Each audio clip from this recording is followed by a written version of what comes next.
Okay, let's get started.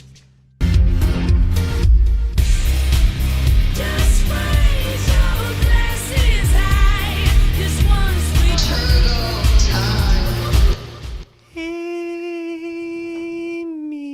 Amy. Riley. Oh my God, where did that come from? Your heart? I don't know. I feel like I'm on another planet right now. Why? I don't want to go too behind the curtain, but why do we both feel like this? I don't know. We've got like something we're working on, and then I feel like the entire year has been leading to this episode. Yeah. And I'm, to be quite honest, afraid to talk about it because I have such strong opinions. Yeah. But I'm not going to let the internet keep me at bay. Yeah. You know, that's exactly right. This feels controversial to talk about in a way where I can't even believe it's even controversial to be worried about, Yeah. or you know, to say the things that we're worried about saying. It's like, so I get it. It's like this feels fraught. Yeah. I wore my pink bed bugs t-shirt from our merch shop today in solidarity with the women of Summer House, excluding you know who. Right. But Amanda, Paige, Sierra, I think Maya's on here. Yeah. Just like the women that I respect. And Amanda, I'm giving her MVP of this episode for speaking truth to power. Yeah. Just sanity. Yeah. I give And Paige. I give Amanda MVP and she splits it with Carl MVP. Okay. We're getting into it. Well, I'm just gonna say it out. I'm gonna get ahead of it. I'm gonna get ahead of it. I don't understand. I don't really understand why we're in this predicament. This isn't even like Scandival where well, I guess that was way more cut and dry, but Of course. I do not understand how someone could watch that and give Carl no benefit of the doubt for what he did and what he went through and what he fought for and how he expressed himself and the hardship that he faced. I'm actually kind of interested to see the pro Lindsay, full stan Lindsay take. Oh my God, I'm Because- not. well- I'm going to get an ulcer reading it. But I can't see it. I cannot see it. I can't see someone who would think that Carl is the monster and Lindsay was the victor and she was right all along and this was such a beautiful, powerful episode for Lindsay. I do not see it. Yeah, I know. I'm just like, I mean, we'll get into the nitty gritty. I think we maybe took more notes on this than anything ever before. Like it's a court document of, I wish that I knew how to do stenography because I needed to just write every single word. Yeah. But I was like, I'll just say off the bat, like, I'm not saying that Carl's without faults. I think. And let's this is the episode to talk about. Yes. What are his faults? No, seriously. I know what. Sure. I think No, what are they? No, I know. I'm saying Yeah. like, I don't think he's like an evil villain. I think he was scared of her. The power dynamic was fucked. He was afraid of her and like afraid to say what was bothering him until he cracked. And even when he cracked, he was just saying how he felt. Like, despite her, you know, claims that he was like in a blind rage and like screaming insults at her, he was saying like, you make me feel sad. Like, you make me feel alone. Like, I would love some support from my fiance. Like, the stuff that he was saying was like fairly inoffensive, generally. You mean throughout this entire episode? Yes. Yeah, who could be offended by it? Here's what I'll say just to make this case strong at the beginning. The way Amanda and Paige reacted to finding out about the breakup is almost exactly how I feel. Especially how Amanda voiced her Greek take chorus on everything. It's Gabby, to me, has the indefensible position of, I don't know why you'd get so bogged down in the process of how it went when ultimately we all know this was the right decision, the best thing he could have done, the bravest thing he could have done. And he voiced concern and worry and hurt almost every single episode this season. Yeah. I think it's giving payola. Like, I think like if we followed a money trail, We said that Lindsay's been Venmoing Gabby monthly payments to give her blind support. You think so? You're saying Lindsay says, "Gabby, here's the $500 a month. Whatever I say, you just say it exactly how I said it, but a little differently, so no one knows the difference." Yeah, and for some reason, I mean, we're going to get into it every detail, but Danielle has amnesia from last season and is desperate for Lindsay's love and approval to the degree that she's not willing to talk shit on this bad relationship. But she got brave at the end. Barely. I think she said enough to where she could still respect Lindsay and their budding new friendship, which I don't know how the hell Danielle got over how Lindsay treated her. But I think she said enough to be like, these are all the concerns I had last season, and I've been kind of, I didn't want to articulate them this year to not sacrifice my relationship with Lindsay. And also, she's pretty quiet when Gabby and Amanda and Paige are fighting, which I take Danielle's silence to be, I don't want to say what I'm truly thinking here. I mostly agree, but I don't want to sacrifice my relationship with Lindsay. I wish they had a little more time before Lindsay got there. I mean, this is the very end, so we're jumping ahead, but I wish they could have had more time and honesty. But yeah, I'll caveat or preface this conversation by saying that we've been watching this show the entire time. I have never been a Lindsay fan, so when all of this stuff happened, it was very aligned with what I already thought. And if you disagree and you think I'm wrong, good day. Yeah, I would say if you can't imagine a world where Carl was potentially maybe in the right for calling off this marriage the way he did because he thought it was a horrendous marriage that they would be miserable for the rest of their lives if they committed to it, then this might not be the episode, I guess, to listen to, because you'll be mad the entire time. The way I'm mad when I read every single thing. But let's keep a little bit of the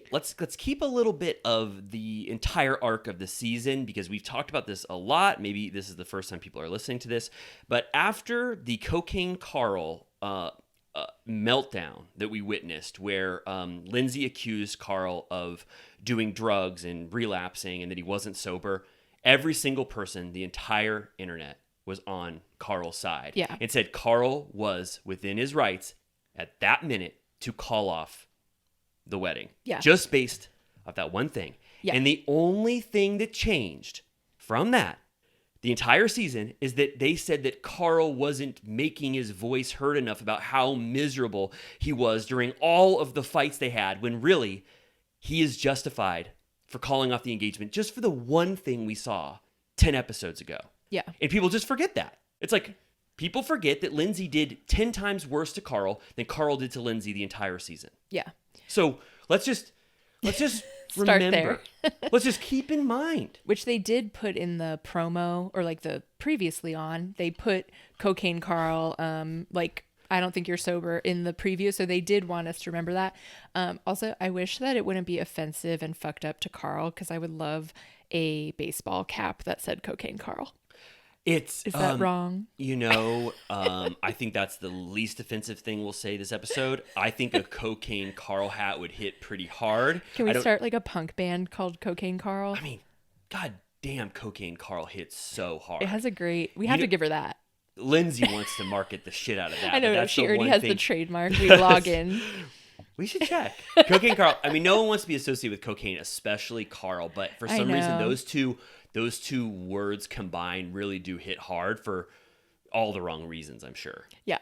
So yeah, we actually, if you listen to our other episode, we got to see this episode 2 days ago, but we waited to watch it again because we were in a loud bar and we needed again to take the court report.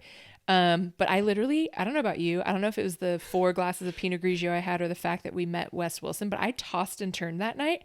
I literally was like rocked by this episode. I didn't know that. No, like, I didn't. I got like, that like anxiety you get when you like can't sleep and you're just like watching something play. And I was just like, there's something like triggering to me about their dynamic. Like it's upsetting to watch.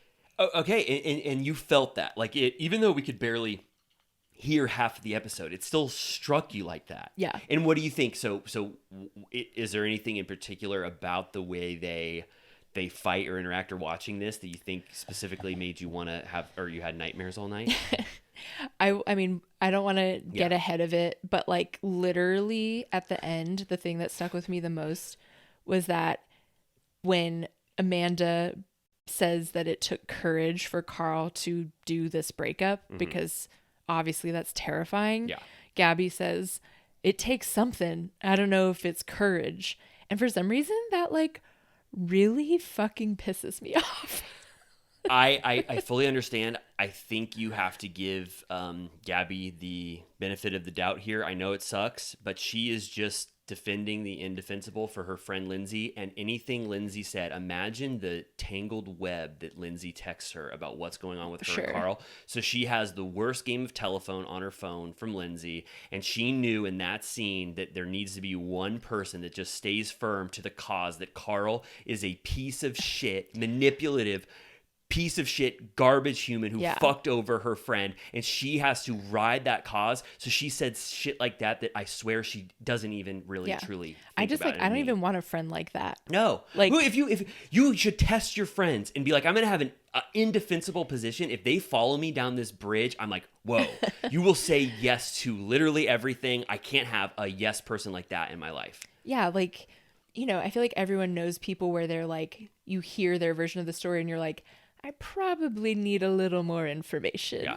I have found in my life that anyone, whoever you're talking to, if you have like your side, most of the time, 100% of the time, the people that are listening to you will take your side no matter what it is when they hear the side of the story. Sure. Anyone can, you know what I mean? Anyone can justify. If I have like no skin in the game and someone's like, you're like having wine and someone's talking about their fucking coworker and you're like, says some outrageous shit they did, you're like, of course you're just gonna be like, Jesus Christ, sounds like they suck ass. Like, you're totally in the right, because it's like, who cares? They're like, wait, you type really loud, but they came over to you and they said be quiet. You're like, wow, that's you should fucking be allowed outrageous. You should be allowed to type as loud as you want. It's a workplace.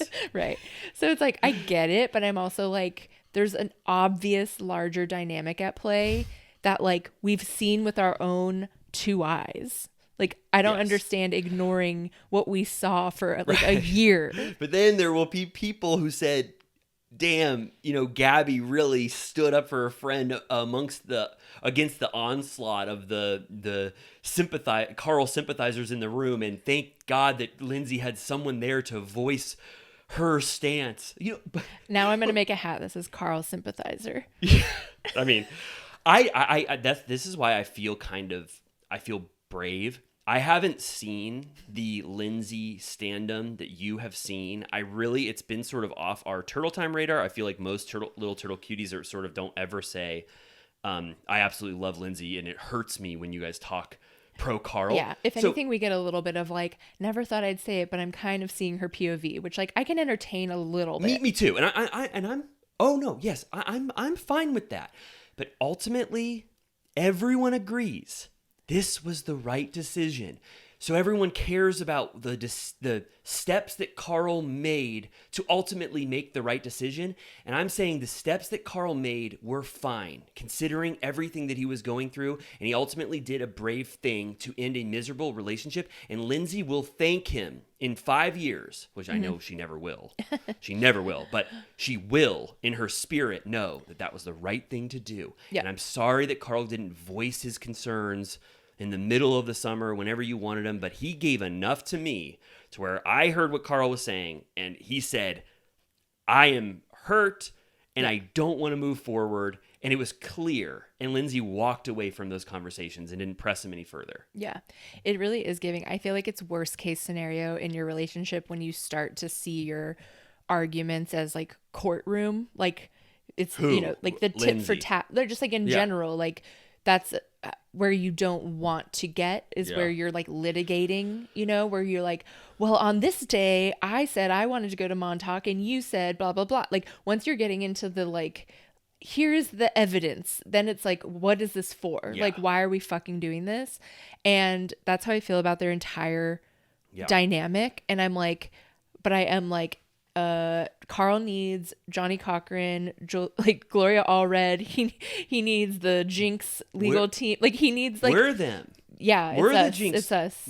I'm the guy who got Robert Durst off. I really feel like you and I are being overly. What is Carl's glove don't fit moment? If the Carl text messages, I think. It'd have to have blindside in it. It'd be like if she heard the word. if she heard the word, then blindside is absurd. That's good. You like it? Hey, there's no edits here. That was just it. Okay, I almost feel like we were being overly defensive I know. against a straw. We're like fighting a straw man. Is that what a straw man is? We're fighting a straw man.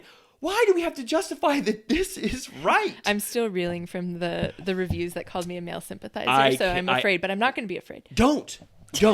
Please. If you hate this, if you're listening and you go, oh my God, they're saying the worst shit I've ever heard. They think Carl was right. Then I don't know what to do. I am so sorry. We're the same turtle time we've always been. It's just, it happens to be an opinion that we have now that you don't like. And I am so firm in this. I feel proud and brave. I don't feel morally wrong. Yeah. It's male sympathizer. That's the thing that we're worried about. Yeah. Well, but I have long-standing opinions about Lindsay Hubbard specifically, Yeah, so let's fight me on that. But yeah, let's just get into it because Well, I mean, I feel like that was I like just mean the episode. No, but sure, but that's like the crux. Like Yeah. that was it. But Yeah. yes, let's So get into this. it picks up where it left off at the apocalypse party. They're fighting. He gets pissed. He says it's a fucking lot or whatever. And then she gets up and leaves and is like, well, I'm going to have a good time at the party. Yeah. Then she reviews with Danielle in the bedroom, as always, giving like the tainted POV of what just happened. Like he said, well, I don't know what she said. Yeah. She said something like, about, again, bringing up that he said that he wants her to be soft. And then Danielle's like, you'll never be that person. Lindsay says she's done coddling. He's had 10 months chilling at home and that she can't stand his face right now. And again, I'll just quickly say like, okay, maybe whatever. I'm not even going to defend his like career shit. Like, I think he is a little bit of a lost soul in general. Yes. That's fine. Like you can be irked by that or whatever. She can. It's fine. Sure, totally.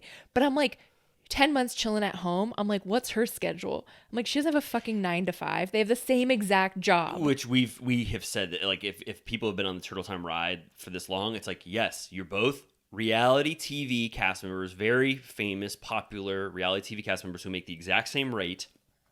And you're both influencers in your spare time, but Carl makes half as much as you, 75 versus 150. Yeah, but you pay the same ungodly rent. It's so like it's not like she supports him. No. Like So, I'm sick of that. But they also I want to like say in both of their defense that they're truly not fighting about this. Carl, where he gets eventually, is realizing that no matter what things come up, no matter what it is, cocaine Carl, Lindsay getting drunk on a raft and floating out on the beach, whatever it is, they can't resolve their issues. You know what I mean? Like they won't get to the end of it, no matter what they're fighting about. Yeah. So this fight, they fight about fighting and how they can't stop fighting. Yeah. That's what Carl is upset about by the end of this. Yes. Which, yeah, it's like, what is the end of the rainbow here? Like, at what point do you cut the cord? Yes. Like, because, if you've already watched the episode, and we'll get there, but by the end, when she's sort of like panicking that it's done, she's like, it's not like the answer isn't to give up. And it's like, but like at some point you must. Yeah. She, another like, this would be the Lindsay prosecutor. They were like, all relationships are horrible and hard, and you fight to the death by the skin of your teeth to keep in the game until you both die fighting for this love. And it's like, I guess the counter to that would be not everybody wants to do that. And it's like, you've been together a year and a half. It's a nightmare from hell. There is a little bit of comic relief when that flamethrower guy, they cut back to that flamethrower guy, and it's kind of like it was giving the Mad Max guitar player guy from the first Mad Max. That's where the best. where he's like he keeps bungee cording off That's the like truck. such a brilliant detail. It was so cool. I love He's like it. serenading them. Is there anything like that in Furiosa? Not quite, but they in the credits they show that guy, and I got excited, and then Oh. it just made me want to rewatch the first one. Yeah. but So- also in Furiosa, whenever they honk, there's like a war machine, like a Yeah. truck, and the like honk of like the chord, it's like sounds kind of like a guitar. Oh, which that's is so fun. cool. Is the same little stinker who was ruling the planet, is he in this one? He is versus Chris Hemsworth, like they're like battling for the who's- water supply. Who's Chris Hemsworth in it? He's just like another like kind of warlord, I guess. Is Max in it? They kind of like they show a guy looking over from a mountaintop or like a cliff or whatever, and I think that it was supposed to be him. Do you think we would survive in a Mad Max type environment? You know what? I don't know. I really drink a lot of water. So I spritz my face with water like 7 times a day. I would have been one of those blood sack boys.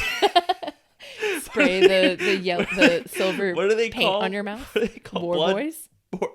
Well, no, sorry. I would have been the blood sack. I wouldn't have been a war boy. I Oh. would have been what they try to make Max. He's just Oh. he's blood.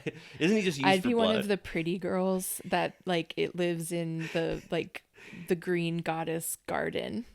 Oh, I don't remember. Is that in Furiosa? That's who she's like trying to protect. Oh, they're the Yeah, birthers. I'd be like one of the models, Yes. but like not raped. If if I came like the blood sack boy, if I was like in the desert and you were in the oasis, would you let this blood sack boy hang No. out with you guys?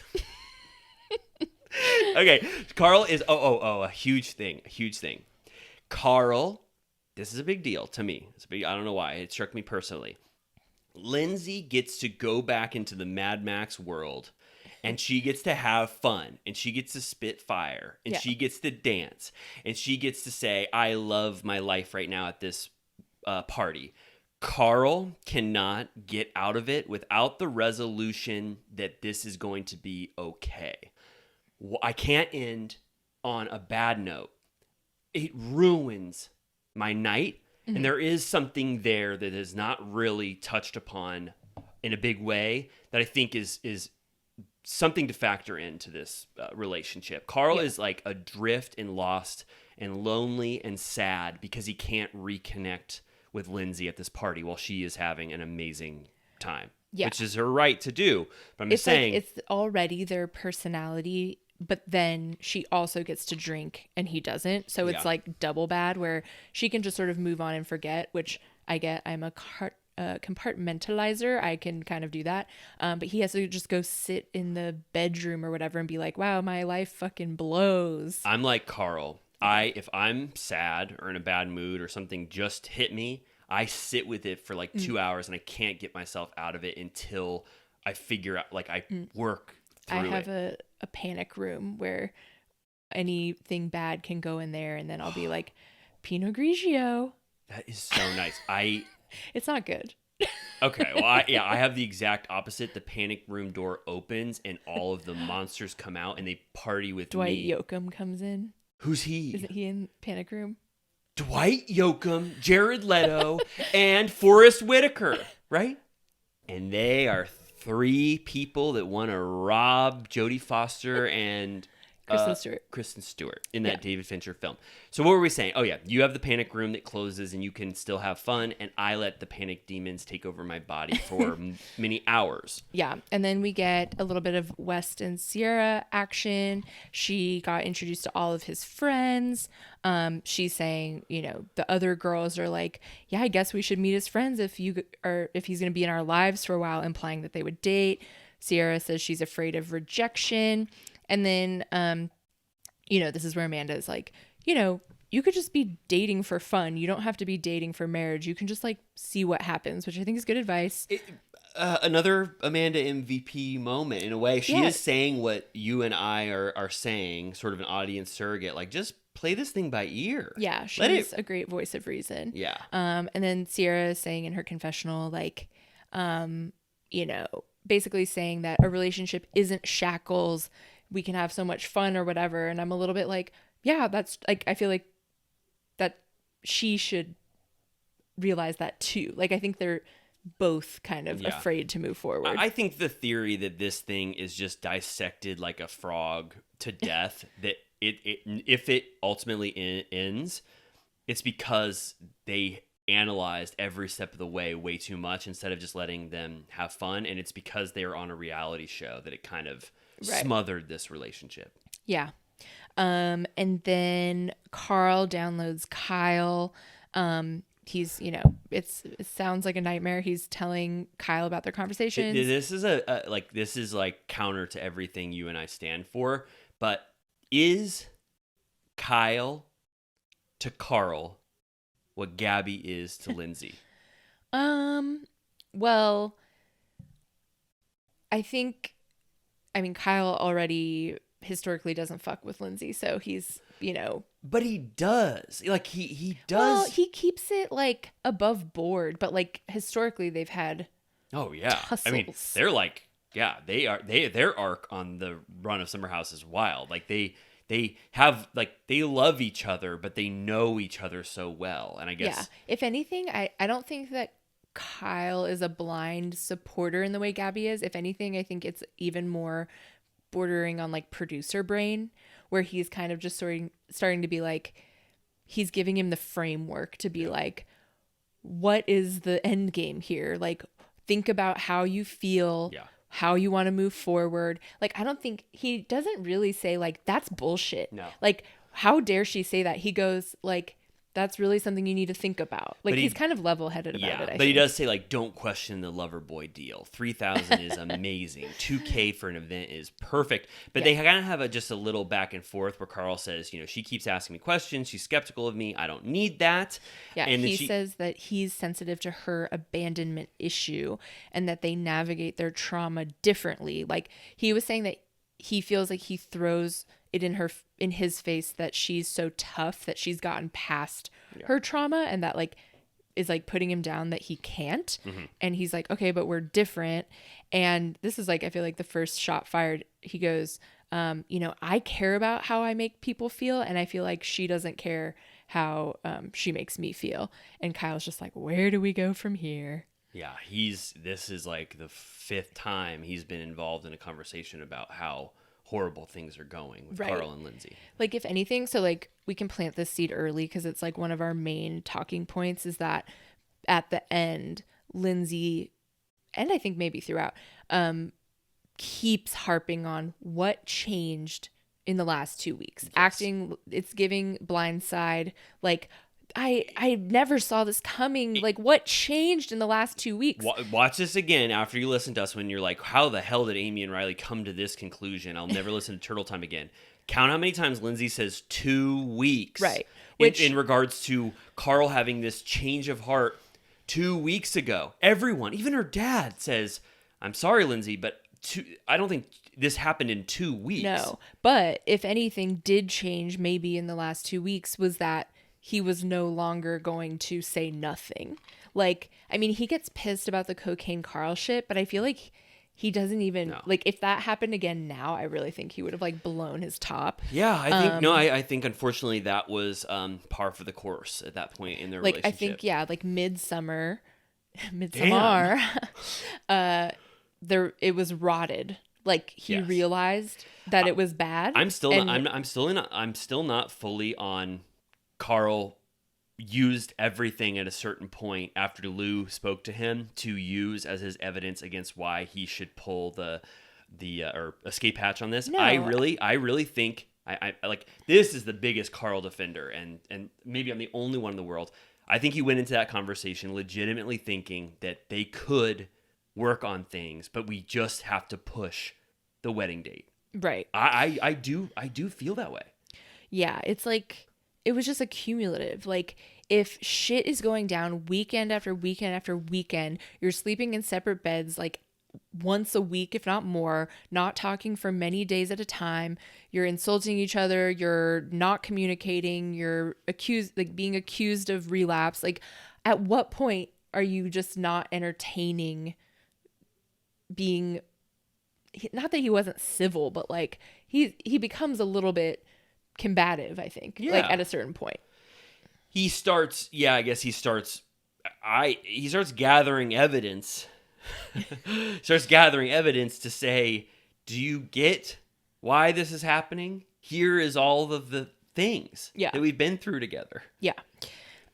We get a little West and Sierra in bed moment. He says, like, did you realize you called me baby earlier? And then they talk about like pet names and if he's a pet names guy or whatever. And then they're talking about like saying I love you. And he says, if I said I love you to you in the kitchen, everyone in the house would freak the fuck out. But if I say it to Kyle, no one would care. And she's like, yeah, like that's the point of like what I'm trying to say is that nothing's a big deal to you. Like you'll say like, let's go meet my parents tomorrow, come home for Thanksgiving, like say I love you, do whatever. And he's like, isn't that good? And she's like, I think it's kind of the opposite of what toxic men usually do, if you want to call it that. Like usually they you would have sex and then you'd never see them again and you would be like, I want to meet your family, and they would never let you, like and it's like switched. But then she says it kind of lessens and cheapens those words when you kind of, he has that sort of Joker mentality where she doesn't know if she can like accept any of these things he's saying because she doesn't know what it means to him when he does these things. Right. Which it's again kind of just the thing where it's like, let's just watch what happens live. Yeah, I agree. I find it less enjoyable to discuss West and Sierra now. But also, she doesn't want to end up like Joe, who did all of those things and got nothing, but also it seems to be a pathological liar. I can no longer take Joe's side of things into account based off what I found out. Regardless of all of those factoids, Schwartz still took her home to his family and like spent 5 nights a week with her and like did all of those things. So I think there is a certain like way that a relationship can go wrong in that you get so comfortable with each other and like still get nowhere, which I think is what she's trying to avoid. Yes, definitely. But I guess as a commentator, I'm just like, I can't, it's getting Craig and Paige moving. Sure. Which city are we moving to? It's just luckily the season's over, so. Yeah. I do want to know what happened, but I'm just, I don't know. That's like the number one thing that we want to know from the reunion, which from what I've heard does not go well for West, which makes me concerned. But then people have already said, I think someone told me that Paige and Amanda have already acknowledged that they might have gone too far in on West and they feel bad about it. Right. So I'm excited to see that. We see Carl go to bed in in the dark of night. They don't speak before bed. Mm-hmm. And Lindsay says in her confessional, it's not always going to be like this. He won't always not have a job. Like, relationships have bad moments. But this is exhausting. And Carl did get a job. Lover boy. Yeah. Yeah. I mean, even though I think he should counter with twice as much for all of those things, he got a job. Right. She's not satisfied with that one. Right. Then I did think that Carl tried to, when he woke up in the morning, he tried to instigate conversation. Like testing how mad they were going to be. How'd you sleep? Yep. And Lindsay continues to, I think, not reciprocate in terms of gauging, how they're doing the next morning. Yeah. So then they have their fight in the kitchen. They're wearing matching Shellback Tavern hats from Manhattan Beach, California, which I think it's on like the pier. I don't really hang out down there, but we should go. What do you I would love to go to that thing. What do you think is going on with them to have matching hats? Do you think they know the owner or something, or like had just come from there recently? Would you, if I got us those 2 hats, would you wear them with me? I feel like they're kind of cursed now. Like, could we reclaim them? Maybe. When my sister comes to town, we'll go down to the South Bay. I would love to. Can we please? Yeah. So I want to say something about the Carl and Lindsay fights, because Amy and I, when we're like writing them down, every word is so barbed and loaded that it's almost hard to parse their fights, because it's like, I'm telling you, we need stenography like keyboards. But they're saying, like, so there's so many things they're saying. Like, their fights are really, really convoluted, and they're miscommunicating with each other so much that you don't know when Carl says something that Lindsay got offended by the one word that he said in that, and then when Carl said this, Lindsay said, no, I don't respect that type of talk. And it's like, God damn, like, this fight is like complicated. It's a nightmare to watch because it's just like you see each of their expressions, like what they're trying to say, just fall flat. Like neither of them are reading what the other one is trying to say. Like it's like useless. It's like they might as well just break up. it's like a level of fighting that it's not even like in the Bravo realm of fights I've seen on camera. I'm like, I'm not sure what you're really it's not fighting. like a shouting match. It's just like literal like piss poor communication. Yeah. Carl reiterates again, I want softness and tenderness. I don't want to be coached during my career. Can you just support me, please? Like, come on, I'm hurt. Yeah.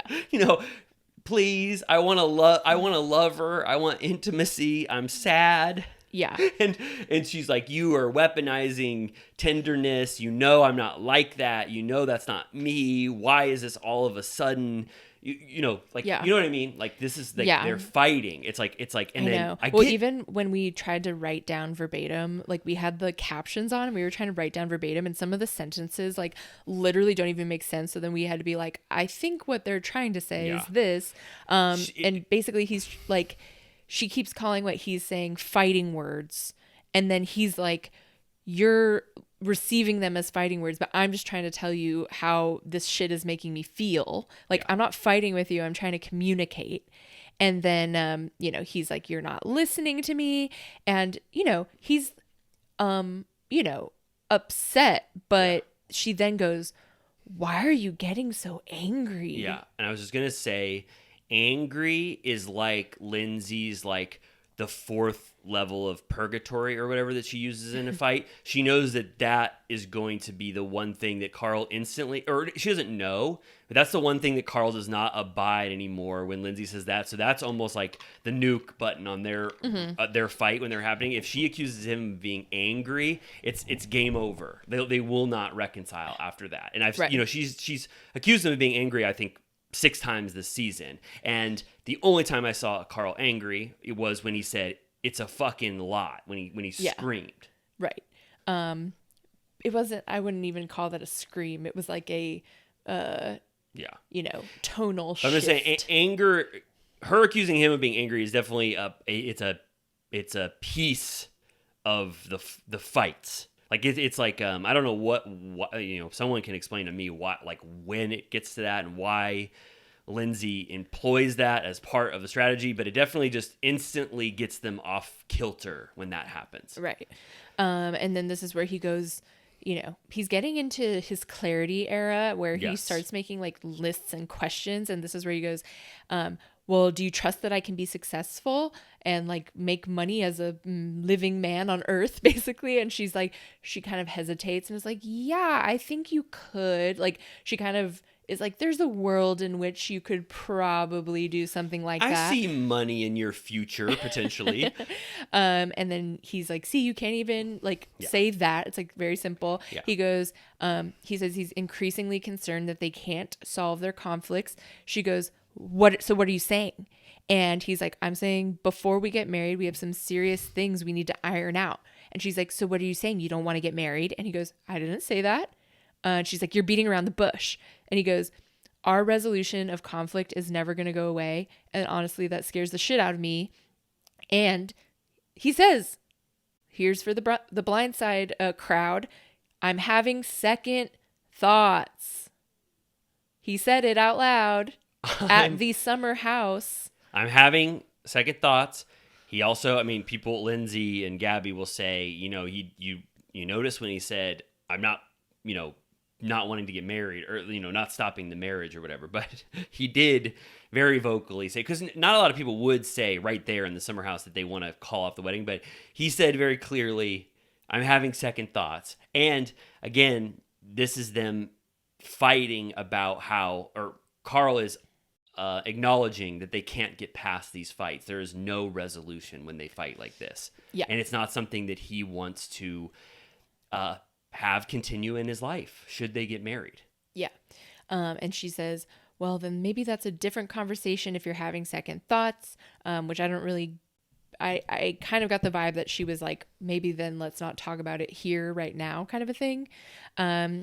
If you were thinking about the fourth wall, but Lindsay would not be I don't think she's a cast member that would not want to talk and have a very serious fight on camera. I don't know, because then at the end when he pulls out what was unspoken, she seemed very surprised and was like, oh, we're gonna fucking go there. Okay. So I think there are some things where she's like, let's not talk about that. Yeah, and this might be the scene where you could I don't know where the team Hub House and team Rad Key camps are going to divide, but there is the case where you could say he didn't say I'm going to end the marriage, but then for us, I think you have to really take into account that he did say I'm having second thoughts at the end.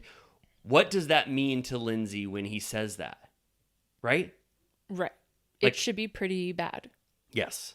And then it ends with that, right? Well, then he requests a hug and she gives it to him with major disdain. Yeah, and this is really sad. I don't know how I would like to actually hear from Villa Rosa VIPs and Little Turtle Cuties.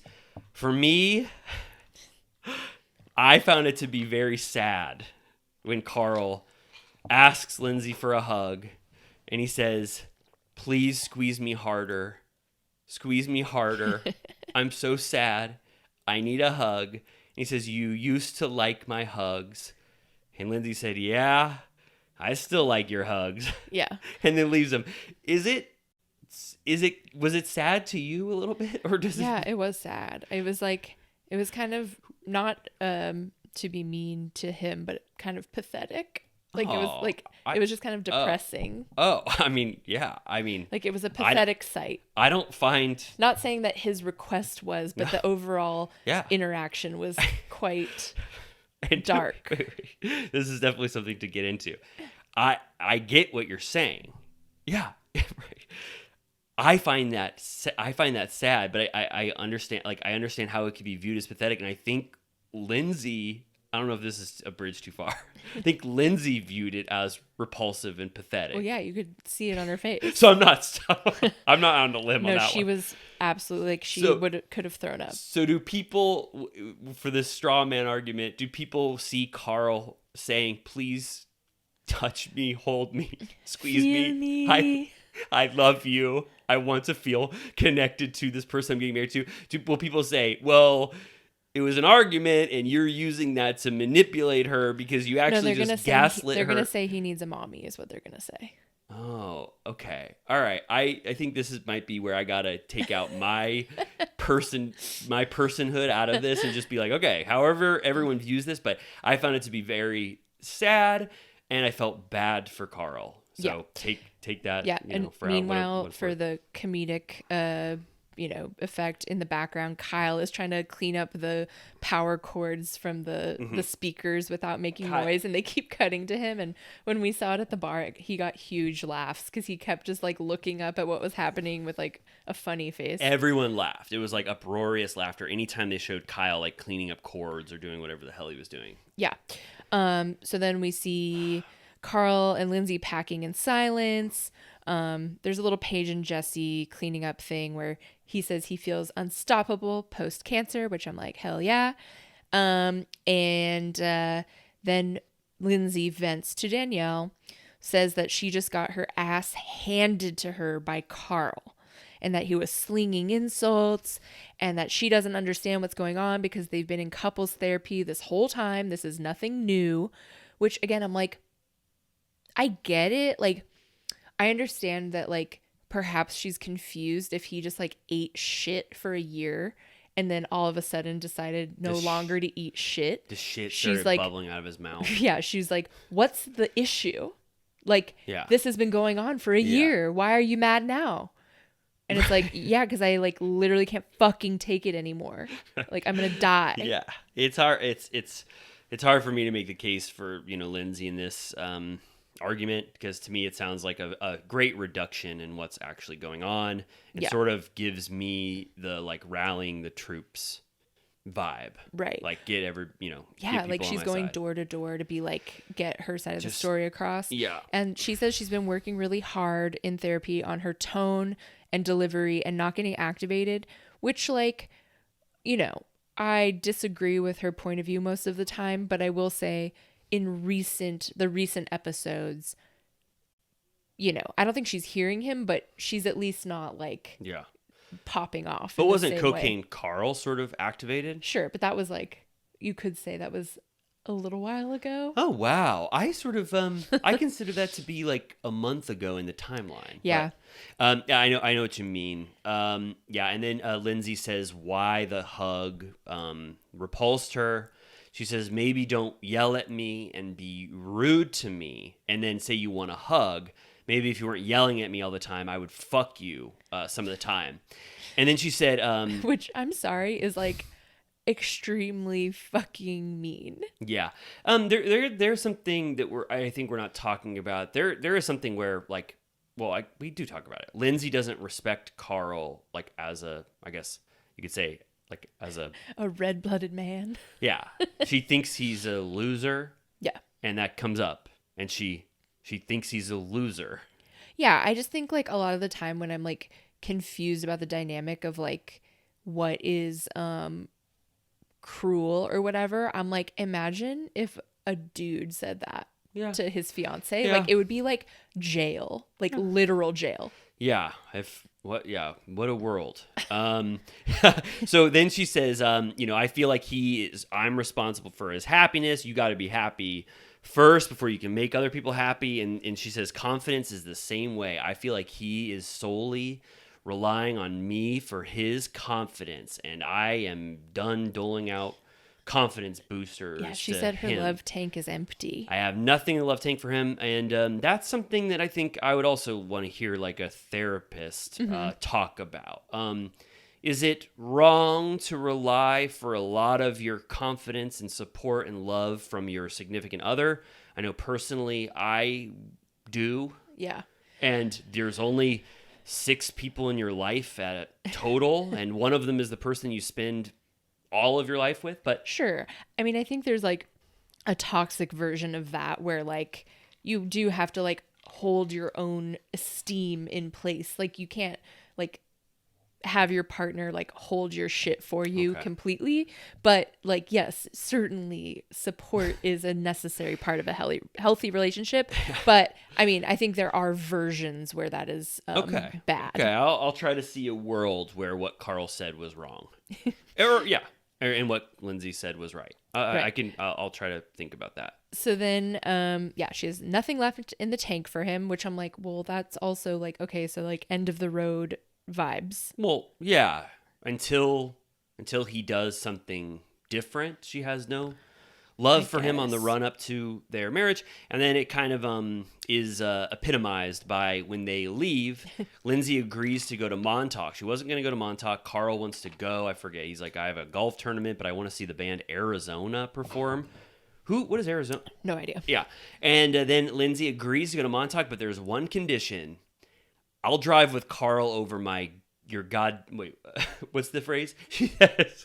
She says, I'm not riding with Carl. She says, I'm going to Montauk. The only caveat, I'd like to ride with someone else there. Yes. And Carl goes, sweet. Like, fuck me. That was a sarcastic sweet, right? Like, Yeah.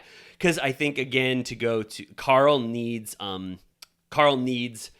to know that things are going to be okay from his partner, and Lindsay's the exact opposite. She wants to get away when your partner bothers you. Right. So then he's Well, left I'm like- alone to sit in his kind of his mess, his emotional funk for Right. longer. Well, I'm just like, why didn't she just go up to like one of the girls or whoever and go like, we're fucking fighting right now. Like, can I just go with you? But she was like, get me the fuck out of here. Yeah. And the counter to this is that Carl shouldn't rely on Lindsay for that at a time when they're fighting. Is that the counter? Lindsay shouldn't or Carl shouldn't need something from Lindsay. Is that the like Well, I mean, she was just like, she blew up their spot. It was just kind of like yeah, rude. right. And then Jesse rides with Carl. Then we get a 3 days later, Carl and Kyle getting a coffee, which, you know, to jump ahead, Amanda says, producers called Kyle Tuesday night, said, we would like to film with you and Carl tomorrow morning. Do you think Kyle's like, what the fuck is going on? Kyle's like number one producer king. Like, he's like, all right, like, where do you need me? Which also, I feel like we talked about this, the narrative when the breakup hit and that we saw that cameras were back up, like it sounded so dramatic, but it was literally like 48 hours later. So it's like, okay, like they basically like barely just missed this. So it's not that dramatic that they would have filmed this. It's not like it was months later the way that Scandival was. I thought it was kind of like Blindside plus malicious intent with cameras. I felt like it was like a two-pronged approach to make Carl look like a demon. Yeah. Because why wouldn't this have been captured on camera? Like, I don't even think that anybody's trying to justify that this was the right decision to call cameras for this moment, right? Right. So, like, they had this fight on the way home on Sunday. By Tuesday, they were planning this, and by Wednesday, they were filming. Yeah. So it was literally Sunday to Tuesday. So it was like Carl, like Lindsay and I'm sorry, had a horrible fight where we ended our weekend in misery together. I'm really having second thoughts, which I voiced at the end of the season, but I think I have to have another conversation before you never see us again on Summer House, and we maybe postpone our marriage. I think we got to capture that. I would love, again, like on the Diamonds and Rosé front, like, did the producer just continue to text Carl and say, like, how did things go when you got home? He said probably fucking terrible. Like, glass was broken, doors were slammed, and they were like, fuck, okay. And they were probably like, all right, like, do you, like, I don't know if Carl, the lore is seemingly that he requested it. And I was just going to say, I don't find any merit to that side as a weapon that's used against Carl. I just don't. Right. I mean, it's weird because it's in a normal world, it would be, I guess, could be considered diabolical, but they don't live in a normal world. They film their life. So like, but it's like, what's diabolical about it? Well, just like using the demise of your relationship for entertainment, or like, you know, I think he wanted the cameras there so that the record was clear. Yeah. Which just is like how scared he was of like the misinterpretation, which is just another example of that their relationship was like the absolute fucking worst it could be. But like, I don't mean that like, I think that Lindsay would do the same thing. I think that like lots of them would do the same thing, but it's like a little bit of like, if you pretend that, like, I think some people, you could say if you wanted to protect your relationship or you wanted to like be truly pure and, you know, deal with it eye to eye, you wouldn't call in the cameras. But like the trust had been broken already. So he, I think, needed the cameras to be like, for the fucking record, which again, it's like, that's how broken their relationship was. But if they had like true mutual respect, they probably would have done it in private, and you would have just gotten like a title card at the end that said they broke up or whatever. You know what I mean? Yeah, I guess I'm kind of I can't separate myself as a viewer and an enjoyer of content to be like, why is that ever the response that we would want from a Bravo show where we want to see everything documented? Of course. And I feel like, so I mean, of course that's what we want, but it is like sycophantic that like it's a fucking weird way to live your life. Mm-hmm. That like you have to consider how it's going to play out on camera, how you're going to participate in like the biggest like heartbreak and like scariest moment of your life. You have to decide how it's going to be portrayed. It's like Truman Show. I view it as, hey, you saw part 1 of our fight. Well, it's still going. Cameras just went down. I know it's the end of the season, but I think you have to see part 2. Like, No, sure, but it's a fucking weird way to live. all right, okay. I think for another, I need to have the world tell me why, like, again, why that was wrong. Because I don't. No, I don't think it was wrong. They've both agreed. It's not like she wasn't in the cast. But it like- comes, it became a sticking point for Lindsay. So I just like, I can't even. Sure, I'm just making the case for like that it's weird to have to consider that, but like she lives her life that way completely. So like she's part of it. Yeah. Carl says to Kyle, strolls up. He's like, what the hell is going on? I was just at Loverboy working my ass off. And Carl says, I'm at a loss. We're getting married in 2 months and we're unable to resolve conflict in a healthy manner. And he goes, Kyle, get this. You have no idea what the hell we went through on Sunday. We got home and Lindsay came out of the car and we had glass bottles of water and all of a sudden they were smashed upon the car from, I guess Lindsay was pissed, right? Yeah. And glass splashed all over the car. She went upstairs. She closed the elevator door on him. He was left to take the next elevator. And then when she got home, she slammed the door in his face in their apartment and they didn't talk for 2 days? Yeah. At 3 least days? 3, because it was Wednesday, Sunday to Wednesday, which is pretty brutal. And then, he goes, I don't even know how to tell people how my summer was. The only person I felt tense around and didn't get along with was my literal fiance. He feels like he's been telling her this whole time his concerns and that she doesn't take them seriously. He says they haven't had sex in 3 weeks. They're rarely intimate because of all of this. Mm-hmm. And that at one point recently, she said that she was never going to change, and that hit him like a ton of bricks. He was like, that's a revelation that I've been avoiding. Like he knew somewhere in his soul that it was never going to change or get better. But like, she literally said it. And he was like, Kyle is like, what are you protecting at this point? Like, what is even left, And this is a good piece of evidence. Carl says that Lindsay took off her ring and threw it at him in January. So that would have been January of 2023. Yeah, so After their engagement in August or whenever. So like 8 months ago. Yeah. Yeah, they had a fight. They had a fight like that. And he said that when we talk and fight, I am using so much evidence from the past because I can't forget these things, like how hurtful it was for her to throw the ring back at me. And right? Like that. Yeah. I mean, yeah, and then Kyle's like, take it from me, brother. Marriage doesn't solve any of this shit. Like, because it's like, what's the point of moving forward to lock it down when your shit is completely in shambles?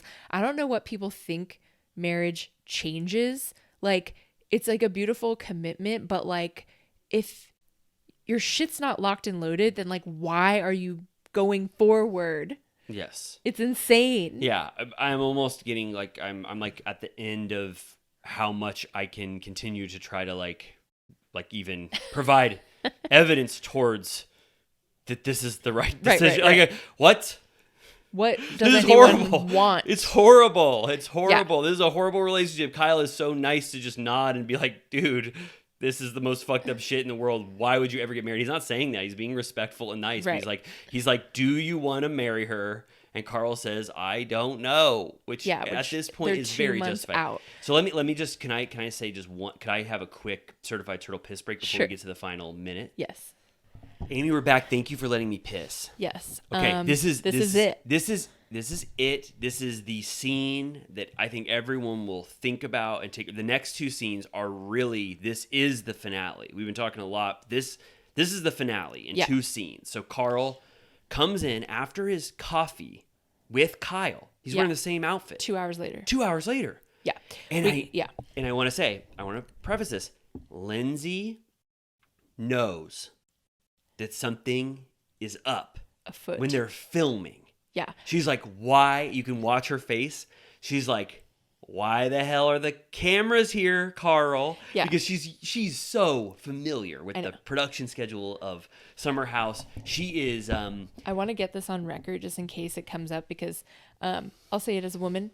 She appears to be wearing no bra. And I'm just like, I can imagine a world in which she goes, I didn't even expect for this shit to be happening. I didn't even put on a bra. All right. And, I will let you have that moment. But yeah, she goes, I guess I'll start. So she knows. So it's like, she said, I'll start. It's like, you know what I mean? Like, we're Yeah. here. You called for the scene. Yeah. You can sorry. tell she's starting to be like, I'm going to give you, Yeah. throw you a bone here and entertain the points you were trying to make. And I want to say before, in case we get bogged down in the details, I do want to say I did think Lindsay was clear for a long time. I liked what Lindsay said up until a point. I gave her a lot of clarity. Credit up until about halfway through their fight. But I liked how she started it. I'll give her credit there. Yeah. She says, I do not want to fight with you. It's not productive. She goes, I was thinking like, oh, maybe Carl feels like me asking questions is belittling you or thinking you're not capable, which I'm like, he literally said that. So like, why is that a like discovery? Like he expressed that explicitly. Yeah. But then I thought the exact same thing, but then she says like, here's why that came as a surprise to me. So that, I felt the exact same way though. I was like, he said that 7 times, 7 times to you. But then she says, but then how the hell, like, I didn't understand how last year I was your sounding board for lover boy type stuff. You told me probably how like Kyle didn't treat you well. You hated the lover boy experience. So I was all of a sudden your, career coach, but in a partner way. Like I'm good at this stuff. So I gave you advice. And I don't know all of a sudden why I lost that position in your life. I didn't know that you switched up how you wanted me to act in these situations. And then you immediately gave me the worst, most nefarious spin and cast me as like a villain in your mind once your feelings changed about what kind of affirmation you needed from me. Does that summarize that? Yeah. And yeah, she said the last 2 weeks, underline 2 weeks, your needs changed. 2 weeks. Yep. Now that's up for that timeline is up for, that's a disputed timeline, I would say. And she said, when your needs changed, you started assuming the worst in me, which I don't think that's wrong. Like, it did feel like the thing that shifted was that he was no longer willing to accept that stuff. And like, yes, in the conversations they were having that were not productive, it did feel like he was presuming that she would say the worst, which, I'll give her that. Like, there were certain conversations like in the kitchen and wherever else where he just already thought she was going to be dismissive or judgmental. Yeah, but that's why I keep saying they're not fighting about this fight. They're fighting about all fights. Right. Then this is where he goes on again. He's giving like, he took the what's the Bradley Cooper movie where you take the drug that makes you smart? He huffed a Limitless pill. He's giving Limitless in this. He's like, I feel like he's just, for the first time, able to say everything that's pissed him off this entire time. He's like, I've been anxious in my career choices this whole time, and you shoot everything down, which is like why I don't even want to talk to you about it. He said, and there's even more that we didn't see on camera. He said, the non-alcoholic bar, you said that's the dumbest idea I've ever heard in my life. Lover boy, you questioned me about that. I wanted to start a cigar company. We know about the podcast. So there is evidence on Carl's side that this is a continuing thing that Lindsay has done. He said, I want to work in sobriety. She said, I'm pigeonholing myself. I want to work in production. She said, you're not an actor. Like, it sounds like everything that he was going for, which again, I'm like, I don't even like necessarily think a lot of those things are good ideas, but it's like, you gotta let him fucking try. Carl Cigars. Carl Cigar. I like it. He got to a point where he didn't want criticism about his career, but I really don't think I don't think that's what this is about. Then it kind of gets into another level of purgatory of their fighting. This gives gotcha a little bit. Who? Carl says that Sunday night on their ride home from absolute fucking hell that they were getting into it. It sounded like, honestly, by the end of this conversation, I'm like, this should have ended in a Dateline episode. Like, this was like really bad. Yeah. So they were driving home. They were fucking yelling at each other.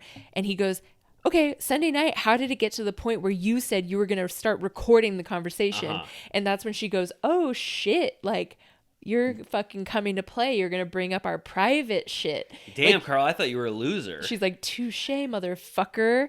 And, you know, she's like, well, I started to give you a list of why I wanted to be chill on Labor Day.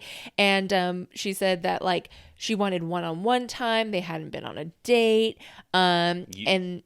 You said Lindsay ultimately got to, like, why did you propose to me? And he goes, I don't know why the hell I proposed. And she goes, well, if you're saying shit like this, I'm going to record you right now. And she brought out her phone as if she was recording.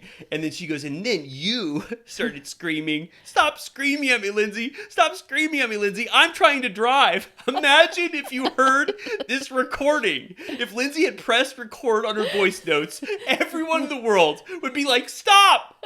No, don't get married. Like, that sounds bad.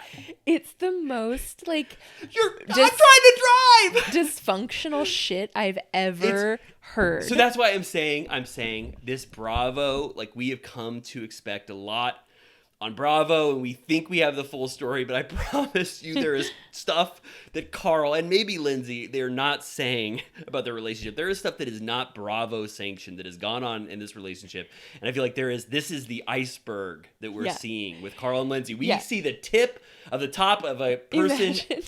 So, like, everyone leaves them. The entire group went to Montauk. It was probably the best day of every other person's lives. Filming is wrapped. Let's have a bottle of champagne. Yeah. Jesse and Wes, you just got declared the best new Bravo cast Everyone's members. having a fucking blast.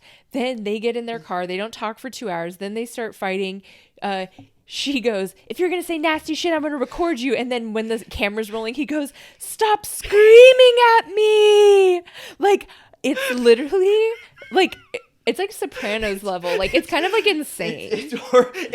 Honestly, you can, for the Lindsay defenders, you can say, yeah, it's bad on both their parts. This is bad. It's bad. That's what we're trying to say. Like, I'm like, good thing they didn't, like, crash. Like, it's like the thing, like, don't drive when you're emotional. Like, they should have, like, pulled over. It's bad. And then you, like you said, Lindsay, is kind of like, damn, okay, we're bringing up this kind of stuff? Okay. Yeah. And he goes, like, there's reality, and then there's the reality that you spin the world to be. And he goes, this is when he goes fucking in, which, like, I'm sorry. I was like, ooh, shit. He was like, you're really gifted at playing victim. You've been gifted at that since I've known you.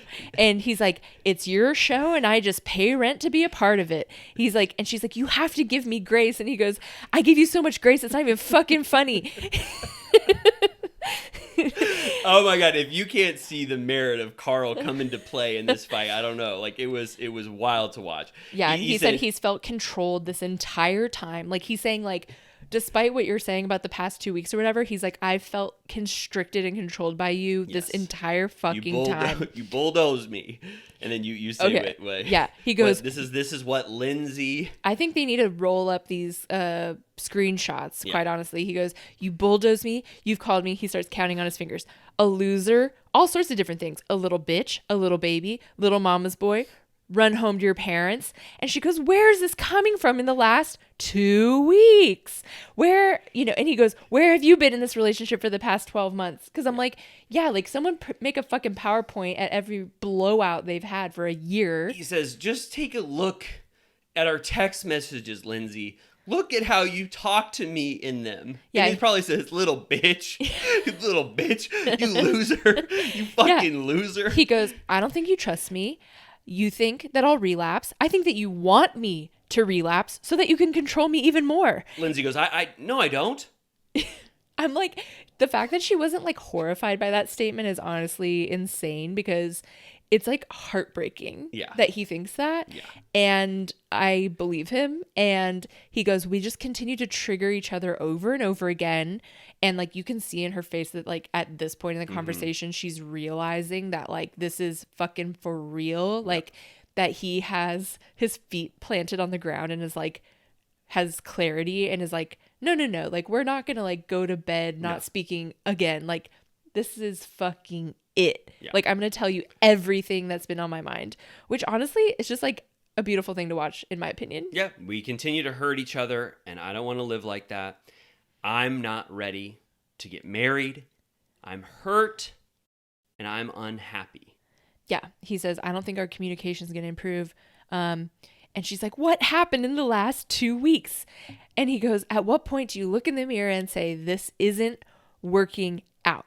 And she goes, that my resolution to things isn't to quit. There are 15 major steps we can take before breaking up or whatever. And he goes, I'm not going to couples therapy for the rest of my life. I can't live like that. You can't live like that. And she goes, well, you've already made the decision. I'm not going to beg you to stay with me. And he goes, I'm not going to beg you to stay with me either. So at this point, he goes, I clearly don't make you happy either. Like, I'm not giving you what you need. Yeah. And she's trying to spin it like you're ending this. You're taking the easy road. Easy for you. You don't want to put in the work.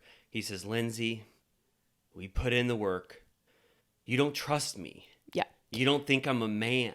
You don't respect me. You think I'm going to relapse. I'm not capable as a human being to make money. I'm sensitive and not a man. I have an anger problem. And he goes, I have a relationship problem. Damn. Oh my God.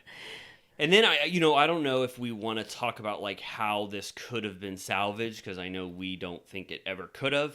But I do think there was a world where there could have been the counter to this if it could have gone differently, right? I mean, I know you think that Carl is set in stone, but if Lindsay said, she says, you've made up your mind, so I will do nothing more. But is there a world where Lindsay said, I'm sorry that I called you a little bitch that one time, and then I called you a little mama's boy, and I don't want to talk to you like that again, and I get that we're having issues, but I'm now just learning the gravity of how you feel insecure around me, and I won't do those triggers to you. Do you think Carl would have... if she changed her tune and said things she never had said before? Yeah. Do you think... Maybe, but... I just didn't understand why it did seem like Lindsay said, well, you made up your mind, so it's over, and if you don't want to get married, then also we're considered broken up at this point. Right. It seemed like a lot of leaps from the end of that conversation. But if people say Carl was already set in stone, then you're like, okay, well, then Lindsay's having the accurate response to this. But I was just like, is there something that could have been said here to where they didn't go from ending their engagement and their entire relationship if maybe there had been something else that Lindsay wanted to bring to this conversation? I mean, maybe, but it would have just like had to have happened eventually. It would just be pushing it down the road. Okay. So she walks away. She says, you've made your decision clear. Production checks on her in the bathroom, and she sort of like goes around the bedroom. She goes, I don't know what they want from me, which I don't know if she means production, I guess. Yeah. I mean, she was probably pissed. Sure. She calls her dad in the bedroom, and she's like, it sounded like she had already talked to him before because she didn't give very much context, and she just goes, he showed up to the conversation with a, decision, not ready to prepare anything. He didn't want to hear my perspective at all. He wants to call off the wedding and break up. And her dad goes, oh boy. Yep. And she goes, he's not taking accountability for his portion of things.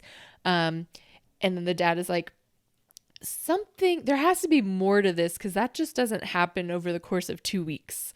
Like, she's acting like all of a sudden in 2 weeks their relationship curdled. And then we get Carl, fourth wall break, obviously, because he has no one else to talk to. The producers are talking to him. Does he say, I don't know, I thought this would work? He's like, I know relationships are hard, but I started to question my own sanity. And he's like, when I would hear her versions of things, I would feel fucking crazy. And then he brings up, again, I highlighted all of the good court points. He says, we've gotten noise complaints from fighting in this building. And I'm like, they live in like a high rise. It's not like, it's like a big place. Lindsay got an email from the landlord telling them to stop screaming at each other, which is just another like, evidence that they do not get along off camera. And this is where he says, I feel like something that is going to be used against him, but he says he's always going to lose. She's going to spin it. Tell everyone she's blindsided. This was not all of a sudden. I'm going to be the asshole again. My life will be canceled. She's going to be the fallen woman who everyone is going to feel sorry for, which literally the next scene is like the female empowerment like hug scene. And I'm like, yeah, bro, you're fucked. Like, there's no world. You're fucked. And in this current day now, when this comes out, Carl's fucked. I'm afraid to read the comments. I mean, the immediate memes I saw were the girls hugging. That seemed to be the takeaway.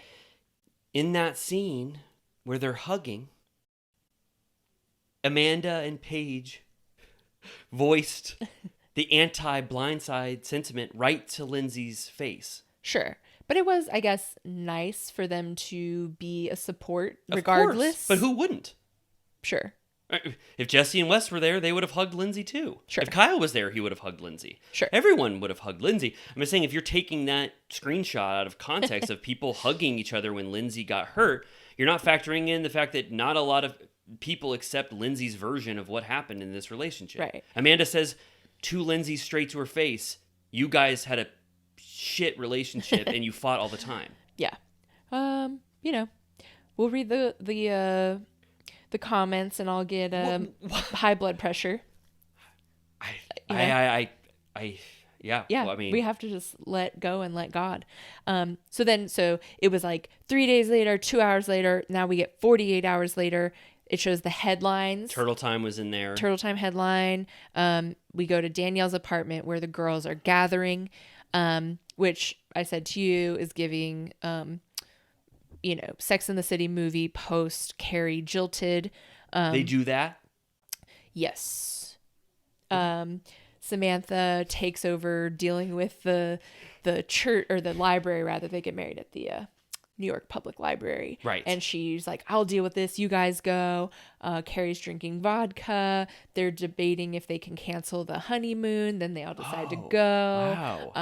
And then Carrie's like catatonic the whole time. But anyways. Do you think Bravo producers know that that's like the frame of reference?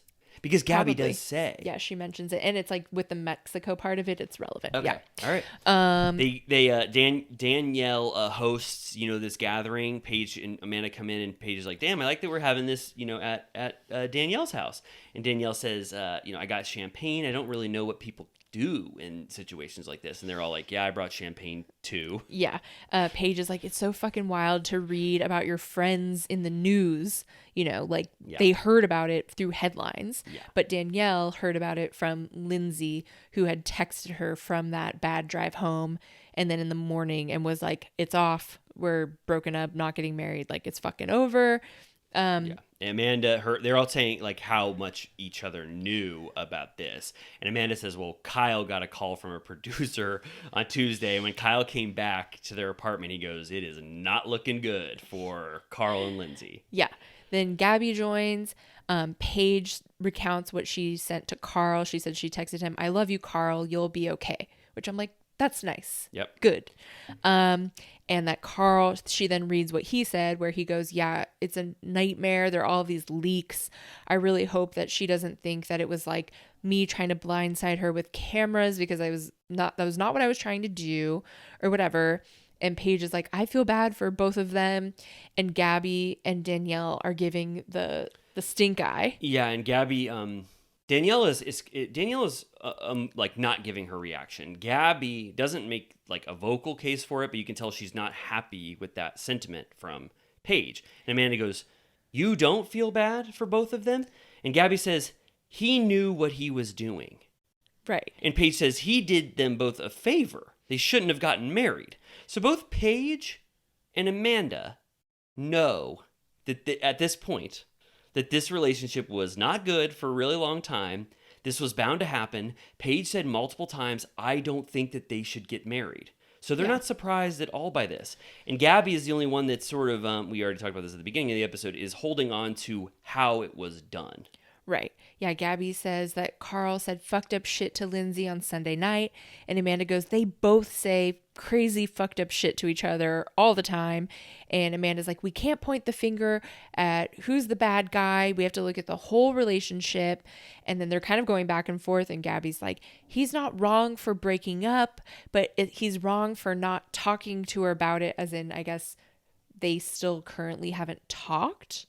But I'm like, if you have a blowout fight and like essentially break up, then like, why are you going to like still talk? It also matters who leaked that story. It really does matter, because if Lindsay leaked it, then, it's like, Game over. yeah, right? I mean, Yeah. I don't know who leaked it. I mean, we don't know, but that kind of matters, because if The PR princess. yeah, I mean, possibly. I don't think Gabby is doing a very good job of getting the Lindsay defense off in the group. I will say. I think she's kind of floundering at making her case for the Lindsay side in this scene. Right. Sierra comes over, which is funny because I feel like she doesn't give a fuck about any of this. Like No. she's like, fuck them both. Yeah, really. Like she doesn't say anything. And then Paige is like, it's better to call off a wedding than to get married and get divorced. And Gabby's like, we don't know why they broke up. We don't know what tit for tat back and forth was going on. And Amanda's like, we do know why they broke up. They weren't getting along. They didn't see eye to eye. They were going to therapy constantly, and neither of them were making progress. They were not in a place to get married. So, and we can say what Amanda is saying is true. Yeah. I feel like she has the best ear for, she hears both sides because she's actually friends with Carl and Kyle is friends with Carl. So she's heard the bullshit all year. Like she knows how bad it was, more probably than anyone else. Gabby says, yeah, there was obviously communication issues, small, I would say, communication issues. And Amanda just says, hey, Gabby, I'm sorry, I don't know what side this is. She's like, they were not in a place to get married. And then Sierra, I love Sierra. This was a great moment for Sierra. She goes, hey, Danielle, I noticed you're kind of quiet over there. You were pretty vocal about this shit last season. Are you having a sort of I told you so moment? I just want to hear your thoughts, Danielle, on what's going on. And I feel like Danielle probably would not have voiced her take had Sierra not prompted it.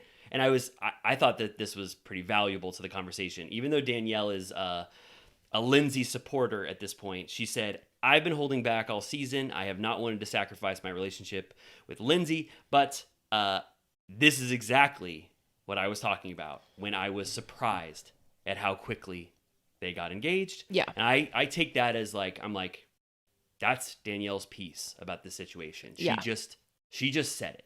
That's it. Yeah. Yeah.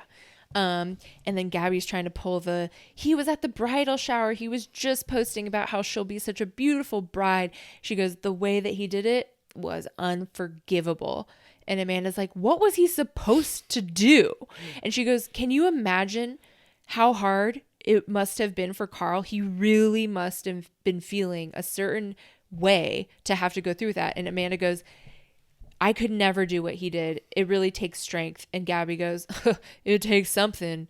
I don't know if it's strength. And I'm just like, okay, like, I literally just don't fucking understand. Like, I don't think there's a good way to break up with someone, like, especially with a looming wedding. Like, it's always going to be brutal. Like, it's always going to be brutal. You guys marched all the way to the edge in denial. Mm-hmm. So, like, it's always going to suck ass when someone has to be like, yo, this is really bad. We cannot do this. Like, because you've both been in agreement to allow this to go forward. So it's like, I just think it's insane to villainize ending a toxic relationship. Like, I think it's fucking ridiculous. No, it's the exact opposite of how they should feel about this.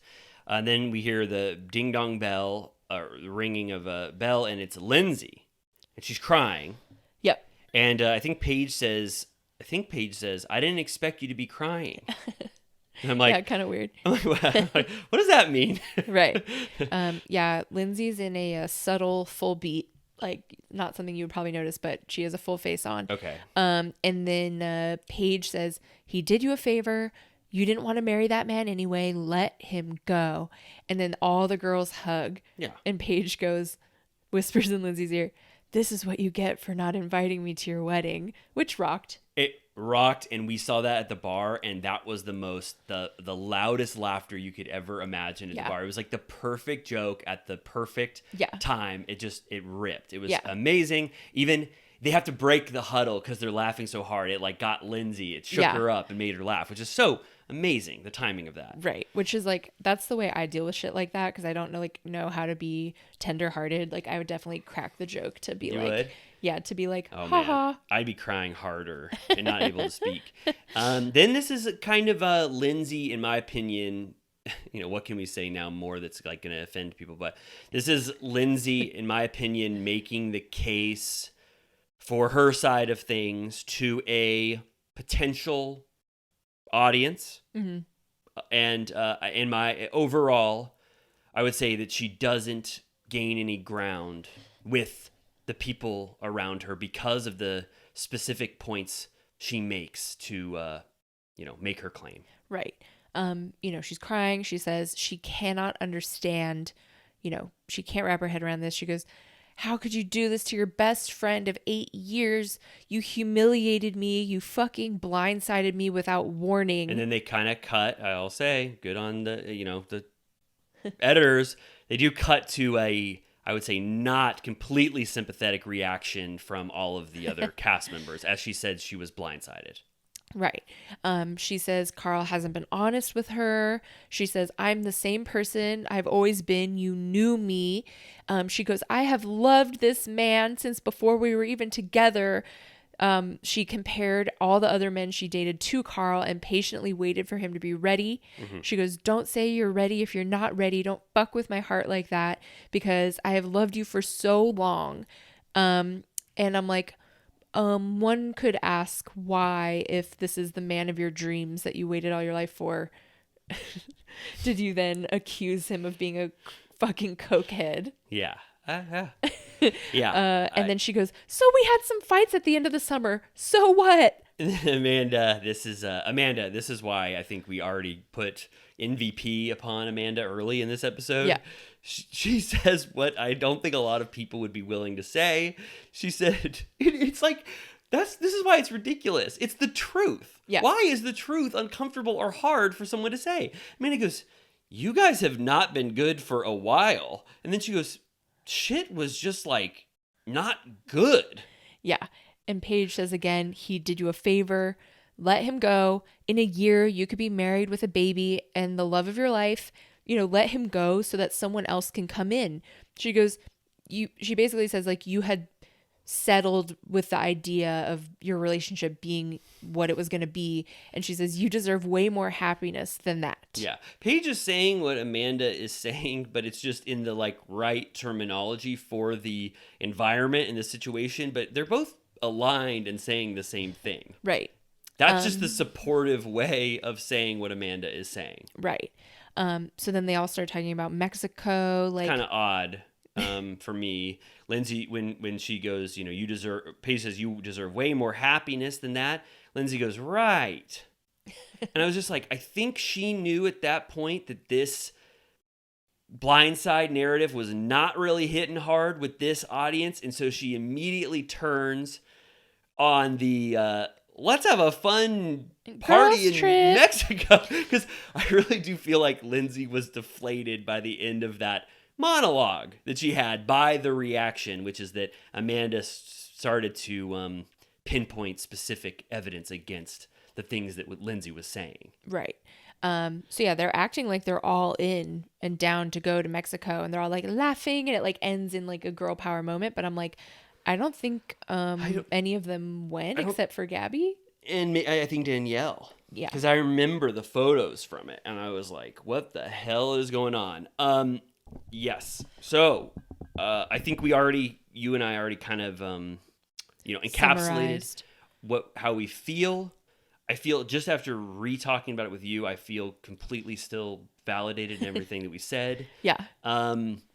I hope this isn't the most controversial episode of Turtle Time that anybody's ever heard in their life after the things that we've done and talked about in the past. But if it is, I don't know what to, I don't know what to do with I that. just hope that Carl maintains that clarity through to the reunion. I hope Andy gives a fair and balanced reunion, because the trailer, it starts out with Lindsay saying that Carl has told a lot of lies. Gabby says she hopes Carl is shitting his pants. Everyone raises their hand that Carl is afraid of Lindsay. We get apparently a little Danielle versus Paige, which I'm hoping bleeds into Lindsay versus Paige. We get like West apparently gets his ass handed to him. Amanda talks about her depression. Carl reveals, him and Lindsay have a back and forth where he goes, I paid the rent for 9 months. And she goes, do you want a pat on the back for that? And Lindsay reveals that she's currently seeing someone. So there's a lot to cover. It's going to be 2 parts, which I feel like is going to be like way fucking better than the Vanderpump reunion because it's just going to be like consolidated. Southern Charm did the same formula where they had a pretty great season, in my opinion, but still had a 2-part reunion, and just both parts were amazing. So I think this is like the new format that Bravo should choose instead of stringing us along for 3 parts like Vanderpump Rules did, when most of those parts were, pretty lackluster. It could have been edited down. Yeah. I will say, to end this episode, if you feel comfortable ending it, let's not review Turtle Time this week. I think no reviews. Absolutely not. Please. Let's just take a full week break on reviewing Turtle Time, no matter how you feel, unless you think it's one of the best things you've ever heard in your life.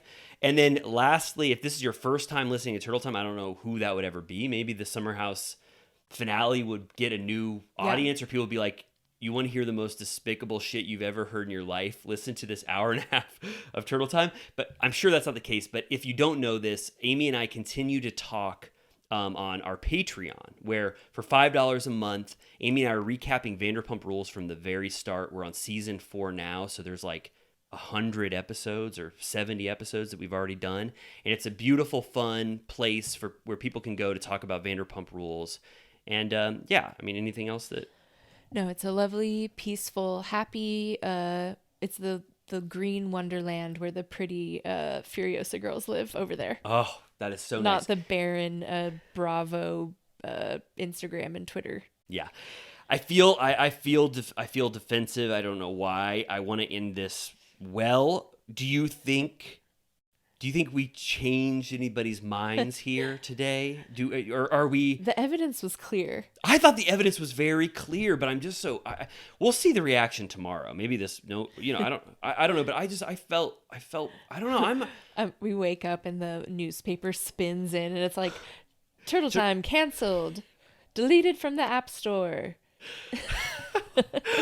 If that's the case, oh my God, I'll be so bummed for Turtle Time to end like this. But I don't know. I don't know. I don't see the blind side never came. Okay, yeah, and I hope that our little turtle cuties can bear with us, and I hope our Villa Rosa VIPs can bear with us. But we're I feel like we're the same as we ever were. We just have sort of a contrary take than the majority of people, and I hope we can just stand firm in that. Yeah. Great. And we'll have fun things coming soon, but thanks for listening. Thanks for listening. Have a great sleep tonight. Have a wonderful weekend, and we'll see you back for the main feed on Wednesday. Yeah. Bye. Bye. This one's for you tonight.